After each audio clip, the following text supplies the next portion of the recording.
नमस्कार किसान भाइयों, स्वागत है आपका कृषि समाचारों में। आइए सबसे पहले नजर डालते हैं आज की सुर्खियों पर। बागवानी में कीटों से करें बचाव, सरकार ने गन्ना किसानों की सुनी समस्याएं। मशरूम की खेती है मुनाफे का सौदा, फूलों की खेती से बढ़ेगी किसानों की आमदनी। भंडारण के लिए बनाए अपना गोदाम, मत्स्य पालन पर कमाए अच्छा मुनाफा और सरकार की मदद से खोले जाएंगे एग्री क्लिनिक और कृषि व्यवसायिक केंद्र। अब समाचार विस्तार से। उत्तर प्रदेश में आम की फसल की मौजूदा स्थिति पर उद्यान एवं खाद्य प्रसंस्करण विभाग उत्तर प्रदेश के निदेशक के मुताबिक प्रदेश के कुछ क्षेत्रों में हाल ही में हुई तेज बारिश और ओलावृष्टि से आम की फसल को ज्यादा नुकसान हुआ है। इसका सबसे ज्यादा असर प्रदेश के उन्नाव क्षेत्र में हुआ है। इनके मुताबिक प्राकृतिक आपदाओं के अलावा वातावरण में नमी से कीटों का भी खतरा है। बागवानों को ये सलाह दी जाती है कि वे बागों में जब बौर पूरी तरह से खिला हो तो उस अवस्था में जैविक उपचार ही करें। रासायनिक दवाओं का उपयोग तभी करें जब कीट का संक्रमण ज्यादा हो। गुजिया कीट से बचाव के लिए किसानों को बाग में जल्द से जल्द जुताई कर देनी चाहिए, जिससे कीट के बिल नष्ट हो जाएंगे। जुताई के साथ साथ पेड़ों की तना पर 2 से 2.5 फीट तक कई परत में पॉलिथीन कसकर लपेट देनी चाहिए। इससे गुजिया कीट पेड़ पर नहीं चढ़ पाएगी। अगर कीट पेड़ के तने पर चढ़ गई हो तो 4% मोनोक्रोटोफास प्रति मिलीलीटर पानी में और डाइमिथोएट 0.06% 2 मिलीलीटर पानी में घोल बनाकर छिड़काव 15 दिन के अंतराल पर करें। गन्ना किसानों के बकाया भुगतान व क्षेत्र में पूरे गन्ने की पेराई के लिए बिना चीनी मिलों का बंद होना एक बड़ी चिंता का विषय है। मुख्यमंत्री अखिलेश यादव ने कहा कि गन्ना किसानों के हितों की अनदेखी किसी भी दशा में बर्दाश्त नहीं की जाएगी। मुख्यमंत्री ने गन्ना किसानों के बकाया भुगतान पर कड़ा रुख अपनाते हुए निजी चीनी मिलों के विरुद्ध कार्रवाई करने के निर्देश दिए हैं। बुधवार को गन्ना किसानों के एक प्रतिनिधिमंडल ने मुख्यमंत्री के सरकारी आवास पर उनसे भेंट कर अपना दुखड़ा रोया। इस प्रतिनिधिमंडल ने मवाना शुगर मिल मेरठ से गन्ना किसानों के बकाया भुगतान व अन्य समस्याओं के बारे में मुख्यमंत्री को बताया। मुख्यमंत्री ने गन्ना किसानों की समस्याओं को ध्यानपूर्वक सुना और आश्वस्त किया कि बकाया भुगतान के संबंध में कार्रवाई की जाएगी। मुख्यमंत्री ने कहा कि राज्य सरकार गन्ना उत्पादन बढ़ाने तथा गन्ना किसानों की समस्याओं के निस्तारण के लिए लगातार कार्य कर रही है। मशरूम की खेती से महिलाएं न केवल कम लागत में अधिक मुनाफा कमा रही हैं, बल्कि उनकी तकदीर भी बदल गई है। कृषि वैज्ञानिकों का कहना है कि मशरूम की खेती काफी कम खर्च में अधिक मुनाफा देने वाली होती है। इसके लिए काफी अधिक जगह की भी आवश्यकता नहीं पड़ती है। इसकी खेती के लिए घर के किसी भी कमरे या बेकार पड़े गैराज का उपयोग किया जा सकता है। इसमें पुआल की कुट्टी का 1.5 इंच का स्तर बनाकर उसमें मशरूम के बीज डाले जाते हैं। इससे पहले इसमें कुछ रसायन का प्रयोग करते हैं। 20 दिन के बाद कुट्टी पर सफेद रंग के जाल दिखने लगते हैं, जो 30 दिनों के बाद तैयार होने लगता है। मशरूम की खेती से जिले की महिलाओं की बेरोजगारी का भी हल निकाला जा रहा है। कृषि विशेषज्ञों के अनुसार लोग इसकी सब्जी बनाकर बड़े चाव से खाते हैं, जिससे न केवल उन्हें रोगों से मुक्ति मिलती है, बल्कि बाजारों में इसे बेचकर लाभ भी कमाते हैं। मंदिर में भगवान की पूजा अर्चना करना हो या फिर शादी ब्याह का मौका हो, इसके अलावा विभिन्न मौकों पर फूलों की मांग रहती है। फूलों की मांग पूरी करने के लिए बाहर से फूल मंगाए जाते हैं। जिले में बढ़ती फूलों की मांग को देखते हुए किसानों को अनुदान देकर गेंदा की खेती कराई जा रही है। अगर ये प्रयास सफल रहे तो भविष्य में फूलों के लिए बाहर नहीं जाना पड़ेगा। हालांकि जिले में फूलों की खेती के प्रति लोगों का रुझान कम है। अब उद्यान विभाग फूलों की खेती बढ़ाने के लिए प्रयास कर रहा है। इसके लिए गेंदा के फूल की खेती करने के अनुदान दिए जाने की व्यवस्था की गई है। गेंदा की खेती किसानों के लिए आय बढ़ाने की दृष्टि से काफी लाभकारी है। फूलों की उपयोगिता मंदिर से लेकर शादी समारोह और विभिन्न कार्यक्रमों की सजावट में अपना अलग ही महत्व रखती है। मौसम चाहे सर्दी का हो या फिर गर्मी बरसात का, सभी मौसम में गेंदे की फसल होती है। बीज उद्यान विभाग ने गेंदा की खेती को बढ़ावा देने के लिए गेंदा की पूसा नारंगी प्रजाति का बीज 83 किसानों को उपलब्ध कराया है। फूलों की खेती में कम लागत से अधिक मुनाफा मिलता है। कृषि विशेषज्ञों का मानना है कि किसानों की इससे निश्चित ही आय बढ़ेगी। ग्रामीण गोदामों का नेटवर्क बनाने से छोटे किसानों की भंडारण क्षमता बढ़ाई जा सकती है। इससे वे अपनी उपज उस समय बेच सकेंगे जब उन्हें बाजार में लाभकारी मूल्य मिल रहा हो और किसी प्रकार के दबाव में बिक्री करने से उन्हें बचाया जा सकेगा। इसी बात को ध्यान में रखकर 2001-2002 में ग्रामीण गोदामों के निर्माण या जीर्णोद्वार के लिए ग्रामीण भंडार योजना नाम का पूंजी निवेश सब्सिडी कार्यक्रम शुरू किया गया था। इस कार्यक्रम के अंतर्गत उद्यमी को इस बात की आजादी है कि वो अपने वाणिज्य निर्णय के अनुसार किसी भी स्थान पर गोदाम का निर्माण कर सकता है, लेकिन गोदाम का स्थान नगर निगम क्षेत्र की सीमाओं के बाहर होना चाहिए। खाद्य प्रसंस्करण उद्योग मंत्रालय द्वारा प्रोन्नत फूड पार्कों में बनाए जाने वाले ग्रामीण गोदाम भी इस कार्यक्रम के अंतर्गत सहायता प्राप्त करने के पात्र हैं। देश में बढ़ती आबादी, बेरोजगारी तथा पौष्टिक आहार की कमी को देखते हुए मत्स्य पालन का महत्व दिन प्रतिदिन बढ़ता जा रहा है। मत्स्य पालन की सबसे बड़ी विशेषता ये है कि जरूरत पड़ने पर हर साइज की मछली का मूल्य मिल जाता है। प्रदेश में मत्स्य पालन के लिए अच्छी मात्रा में जल संसाधन में लगभग 3.56 लाख हेक्टेयर का जल क्षेत्र उपलब्ध है। मत्स्य उत्पादन के संबंध में कहा गया है कि 2013-14 में 9.58 मिलियन टन उत्पादन और कुल वैश्विक मछली उत्पादन में 5.7% के योगदान के साथ भारत का विश्व में दूसरे सबसे बड़े मछली उत्पादक देश के रूप में स्थान कायम है। नाबार्ड और राष्ट्रीय कृषि विस्तार प्रबंधन संस्थान के सहयोग से कृषि मंत्रालय भारत सरकार ने देश भर के किसानों को खेती के बेहतर तरीकों तक पहुंचाने के लिए अनूठी योजना शुरू की है। इस कार्यक्रम का उद्देश्य बड़ी संख्या में उपलब्ध कृषि स्नातकों की विशेषज्ञता को उपयोग में लाना है।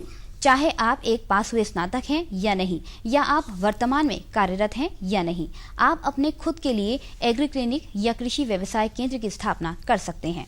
इस कार्यक्रम के प्रति अपनी प्रतिबद्धता दिखाते हुए सरकार ने कृषि स्नातकों और या कृषि से संबद्ध क्षेत्रों जैसे बागवानी, रेशम उत्पादन, पशु चिकित्सा विज्ञान, वानिकी, डेयरी, मुर्गी पालन और मत्स्य पालन आदि में प्रारंभिक प्रशिक्षण देने शुरू कर दिए हैं। प्रशिक्षण पूरा करने वाले उद्यमी प्रारंभिक ऋण के लिए आवेदन कर सकते हैं। किसान भाइयों, आइए अब जानकारी लेते हैं प्रदेश की प्रमुख मंडियों के औसत मंडी भावों के बारे में।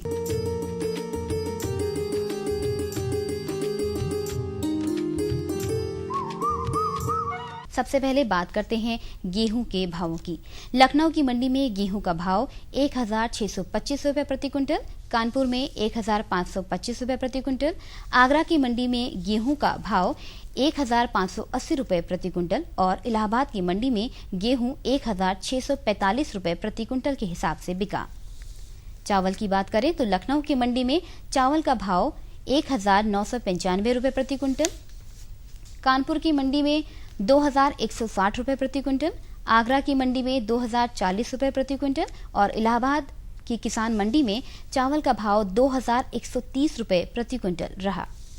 इसी तरह अगर अरहर की दाल के भावों पर नजर डालें तो लखनऊ की मंडी में अरहर की दाल 5,540 रुपए प्रति क्विंटल के हिसाब से बिकी, कानपुर की मंडी में 4,800 रुपए प्रति क्विंटल, आगरा की किसान मंडी में 5,510 रुपए और इलाहाबाद की मंडी में अरहर की दाल 5,480 रुपए प्रति क्विंटल के भाव से बिकी। आलू की कीमतों पर नजर डालें तो लखनऊ की मंडी में आलू का भाव 460 रुपए प्रति क्विंटल, कानपुर की मंडी में आलू 600 रुपए प्रति क्विंटल, आगरा में आलू 450 रुपए और इलाहाबाद की मंडी में आलू का भाव 525 रुपए प्रति क्विंटल रहा। आखिर में एक नजर टमाटर की कीमतों पर भी। लखनऊ की मंडी में टमाटर का भाव 1,500 रुपए, कानपुर की मंडी में टमाटर 1,540 रुपए प्रति क्विंटल, आगरा की मंडी में 1,910 रुपए प्रति क्विंटल और इलाहाबाद की मंडी में टमाटर का अधिकतम औसत भाव 1,310 रुपए प्रति क्विंटल के हिसाब से दर्ज किया गया। किसान भाइयों, ये थे प्रदेश की प्रमुख मंडियों के औसत मंडी भाव। अब अनुमति दीजिए, मिलते हैं समाचारों के अगले अंक में। नमस्कार। और बताओ। बस। अरे ये क्या भैया जी, बस इतनी सी रासायनिक खाद? किसानी छोड़ रहे हो क्या? किसानी नहीं, नादानी छोड़ रहे हैं। मिट्टी की जांच कराई है। अब तो लालाजी जितनी जरूरत है उतने ही उर्वरक खेत में डालेंगे। हाँ, किसान भाई आज ही अपने जिले की नजदीकी भूमि परीक्षण प्रयोगशाला में मिट्टी की जांच जरूर करवाएं और मिट्टी में पोषक तत्व, नमी व पौधे के विकास को देखते हुए केवल जरूरत के अनुसार ही पोषक तत्व डालें। और हाँ, मिट्टी में गंधक, जस्ता, बोरोन जैसे सूक्ष्म पोषक तत्वों का पता लगाना भी न भूलें। उर्वरक और जैविक खाद के सही उपयोग से भूमि का उपजाऊपन बनाए रखें, उत्पादकता बढ़ाएं, खर्चा घटाएं और बहुमूल्य विदेशी मुद्रा बचाने में भी सहयोग दें। और हाँ, धीमी गति से नाइट्रोजन उपलब्ध कराने वाले उर्वरकों जैसे नीम लेपित यूरिया को प्राथमिकता दें और यूरिया का पत्तों पर छिड़काव करें। अरे वाह, तू तो सचमुच समझदार हो गया रे। अधिक जानकारी के लिए संपर्क करें जिला कृषि अधिकारी या किसान कॉल सेंटर।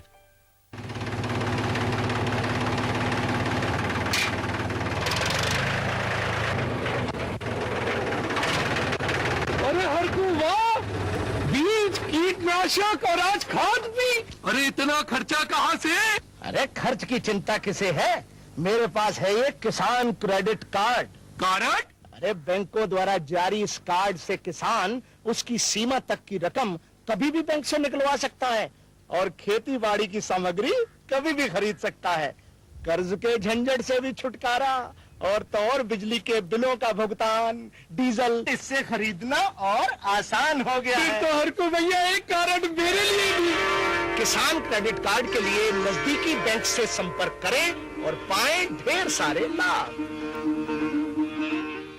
शामू भैया, सरकार कह रही है पूर्वी भारत में भी दूसरी हरित क्रांति आएगी। अरे ये तो पंजाब और हरियाणा में हुआ था, यहाँ तो अनाज की पैदावार अब भी कम है। सरकार की बातों में कुछ तो दम होगा, आखिर यहाँ बारिश 3 गुना होती है। चलो वैज्ञानिक का नंबर मिलाते हैं। अरे वाह, आ गए। नमस्ते सरपंच जी। हाँ भाई, उपजाऊ जमीन की कीमत को पहचानो। जरूरत है सिर्फ सही किस्म और तकनीक अपनाने की। पूर्वी भारत में सरकार कम गहरे नलकूप और बोरवेल के निर्माण के लिए सहायता दे रही है। लेकिन सरकार से और मिलेगा क्या? भरपूर मदद, जमीन की तैयारी से लेकर फसल की कटाई तक तकनीकी सलाह। 1000 हेक्टेयर के सैकड़ों क्षेत्रों में चावल और गेहूं के खास प्रदर्शन भी चल रहे हैं। अरे वाह, फिर तो हमारे खेत भी लहला उठेंगे। क्या ये सपना सच होगा? हाँ जरूर, पूर्वी भारत अब हरित क्रांति का अग्रदूत होगा। आओ हम सब मिलकर कदम बढ़ाएं। खुशबू की फुहार में, स्वाद की बहार में, तरक्की की तानों में, खिलती मुस्कानों में, हरे भरे पौधों में, बड़े बड़े सौदों में, मधुर भिनभिनाहट में, खुशियों की आहट में, बागबानी मिशन में, हमारी चाहत, आपकी मुस्कुराहट।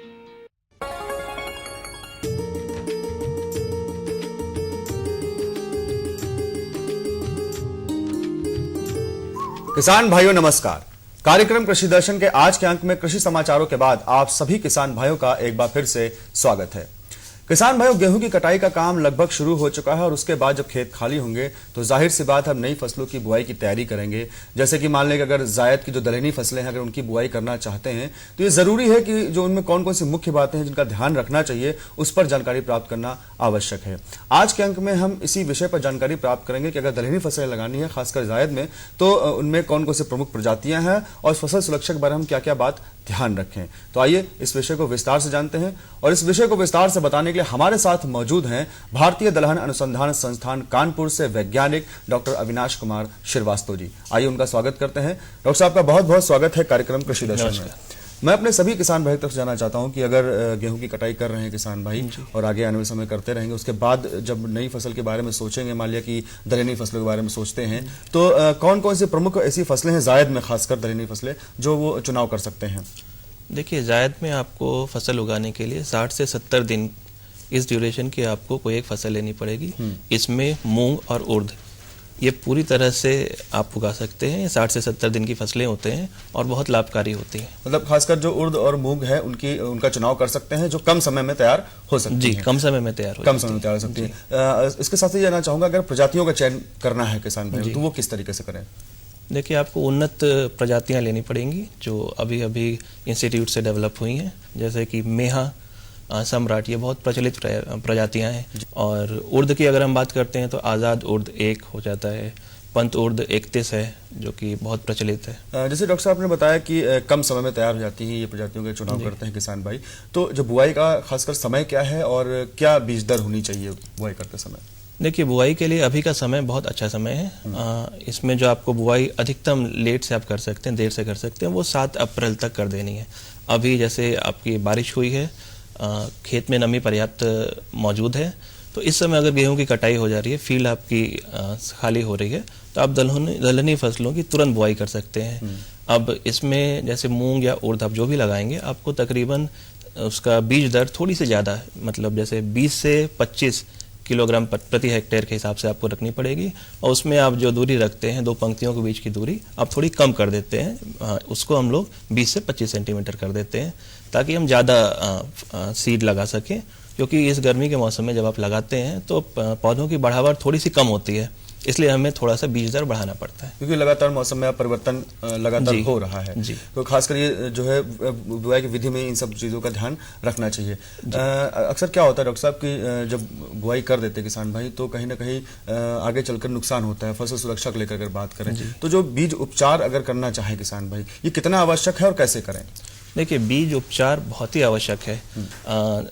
आप अगर शुरू में ही बीज में उपचारित कर देते हैं तो एक तो आप बहुत सारे बीमारियों से उसको प्रतिरोधक क्षमता दे देते हैं। वैरायटी में तो, प्रजातियों में तो पहले ही प्रतिरोधक क्षमता है, ऊपर से आपने उसका उपचार कर दिया जी। इसके अलावा ऐसा देखा गया है कि जब आप राइजोबियम से उपचार करते हैं बीज का, तो आपके ईल्ड में तकरीबन 10 से 15% की वृद्धि हो जाती है, मतलब उत्पादन में वृद्धि हो जाती है जी, सिर्फ एक बीज उपचार के लिए। इसमें क्या होता है कि राइजोबियम का एक कल्चर का पैकेट 250 ग्राम का आता है, इसको आपको गुड़ और गोंद के घोल में बना के तैयार करना पड़ता है, और एक पैकेट यानी 250 ग्राम में तकरीबन 10 किलो बीज आप शोधित कर सकते हैं। इसको ट्रीट करने के बाद, सुखाने के बाद आप लगा सकते हैं। इससे सिर्फ इतना भर कर देने से आपको 10 से 15% की वृद्धि हो जाती है उत्पादकता में। यानी खासकर पहले तो उन्नत प्रजातियों का चयन करना है, उसके बाद उपचार अगर कर देते हैं तो एक बेहतर उत्पादन प्राप्त होता है। साथ ही साथ जो पोषक तत्व हैं, अगर उनका प्रबंधन करना है किसान भाई, तो कैसे करें? देखिए, दलहनी फसलों में एक बहुत बड़ा फायदा ये है कि ये वायुमंडलीय नाइट्रोजन स्थिरीकरण करते हैं, बायोलॉजिकल नाइट्रोजन फिक्सेशन जो हम कहते हैं। इससे ये अपनी नाइट्रोजन की रिक्वायरमेंट अपने से ही ज़्यादातर पूरी कर देते हैं, बहुत ज़्यादा नहीं डालना पड़ता। दूसरे, ये भूमि की उर्वरा शक्ति को भी बढ़ाते हैं, क्योंकि अगली फसल जो आपको लेनी उसके लिए ये उपलब्ध रहते हैं। तो नाइट्रोजन हम थोड़ा कम डालते हैं, इसको 15 से 20 केजी नाइट्रोजन डालेंगे। फॉस्फोरस हमको 45 से 50 केजी प्रति हेक्टेयर की दर से डालनी पड़ेगी। और चूंकि ये दलहनी फसलें हैं तो इनमें गंधक डालना पड़ता है, सल्फर डालना पड़ता है, 20 से 25 केजी प्रति हेक्टेयर के हिसाब से हम डालते हैं। तो ये एक ही बार में बुआई करते समय? जी हाँ, ये सब बुआई के समय ही आपको एक बार में बस डाल देना है। और कुछ वैज्ञानिक प्रयोगों से ये भी पाया गया है कि अगर फली लगते समय आप 2% यूरिया का स्प्रे करते हैं तो इससे भी आपकी पैदावार में बढ़ोतरी होती है। मतलब यूरिया की शेष मात्रा बाद में? नहीं, शेष मात्रा नहीं, 2% यूरिया घोल का बस जरा सा स्प्रे कर दें, छिड़काव कर दें फसलों के ऊपर फली लगते वक्त, तो आपकी यील्ड में सुरक्षात्मक दृष्टि से देखा है तो करना चाहिए किसान जी। साथ ही साथ ये है कि पोषक तत्व प्रबंधन अगर कर देते हैं, क्या पानी की अगर कोई कैसे प्रबंधन करना है? देखिए, दलहनी फसलों में सबसे बढ़िया ये बात है कि इसमें आपको बहुत ज़्यादा इनपुट नहीं देने पड़ते हैं। तो एक, अगर आपने पानी दे दी है शुरू में पानी, मतलब कि बुआई से पहले जब आपने पानी दे दी, जैसे कि अभी बारिश हुई, नमी है, तभी पानी देने की ज़रूरत नहीं है। उसके बाद फूल जब आने लगते हैं, फूल आने से पहले अगर ज़रूरत हो, बहुत सूखा हो, तभी जाके आपको पानी देना है, अन्यथा आपको नहीं देना है। अगर मौसम में ज़्यादा परिवर्तन हो, थोड़ा काफ़ी गर्मी आपको दिख रही है, फूल आने से थोड़ा पहले। फसल सुरक्षा के बारे में जैसे हमने पहले भी बात की डॉक्टर साहब कि क्या कोई खास ऐसी बीमारियां हैं जो शुरू से ही इनके लक्षण दिखाई दे सकते हैं? अगर देते हैं तो कैसे पहचान करें उसकी और कैसे प्रबंधन करें किसान भाई? देखिए, इसमें बहुत सारी बीमारियां तो नहीं आती, लेकिन विषाणु जनित रोग हैं कुछ एक जो इसमें आते हैं, और अगर शुरू में आ जाते हैं तो आपकी उत्पादकता बहुत ही घट जाती है। बिल्कुल। इसमें एक आपको हम लोग जो कहते हैं वो होता है पत्तियों का सिकुड़ना होता है, और दूसरे एक और विषाणु जनित रोग जिसको कहते हैं हम लोग मोज़ाइक कहते हैं, पीले पड़ जाते हैं। इसमें क्या होता है कि पत्तियों पे पीले रंग के चित्तेदार धब्बे पड़ जाते हैं, और ये धब्बे धीरे धीरे बढ़ जाते हैं और पूरी पत्ती पीली हो जाएगी और गिर जाएगी। अब पत्ती ही नहीं रहेंगी तो आपकी भोजन की व्यवस्था नहीं हुई तो उत्पादकता घट जाती है।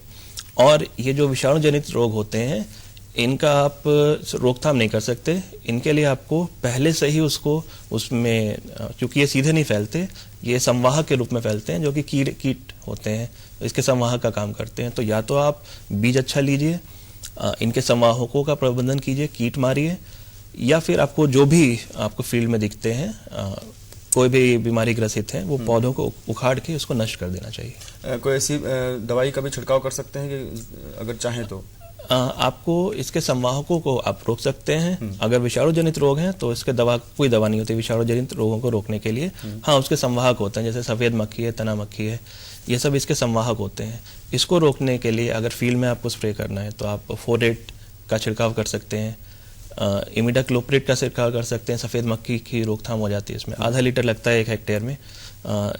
इन सभी केमिकल्स का छिड़काव करके आप इनके संवाहकों को रोक सकते हैं इनडायरेक्ट में। सीधे नहीं, संवाहक को रोक देंगे तो फिर ये बीमारी फैलेंगे नहीं फील्ड में। ये क्या शुरुआती दौर से ही ऐसे लक्षण दिखाई देने लगते हैं बुआई के तुरंत बाद, या कितने दिनों बाद ऐसी व्यवस्था करनी चाहिए किसान भाई? ये तो आपको जब भी पौधे दिख रहे हैं, शुरू में अगर आपको पौधे दिख रहे हैं जिसमें कोई बीमारी है तो पौधे उखाड़ के उसे नष्ट कर दें।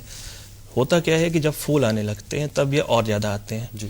तो अगर आपको दिख रहे हैं ज्यादा बीमारी आ रही है तब आपको कीट का प्रबंधन करना पड़ेगा, और अपनी फील्ड में भी खरपतवार ये सब ना रहने दें, क्योंकि उसमें भी कीट पनपती हैं, तो खरपतवार भी मुक्त रखना पड़ेगा।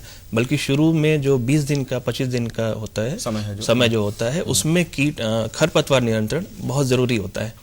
उस समय जैसे कि आप अगर खुद से हाथ से कर सकते हैं तो निराई गुड़ाई कर दीजिए, सबसे अच्छा होता है। नहीं तो आप अंकुरण से पहले ही आप केमिकल ऐड कर सकते हैं, जैसे इसमें अलग अलग केमिकल होते हैं जो आप ऐड कर सकते हैं अंकुरण से पहले वाले, जिससे कि खरपतवार नियंत्रित होगी। अगर आपका खेत साफ है तो बहुत कम होता है कि बीमारी आएंगी या अन्य प्रकार से नुकसान होगा। यानी समय समय पर किसान भाई तो एक काम तो ये करना चाहिए कि निरीक्षण करते रहे खेत का।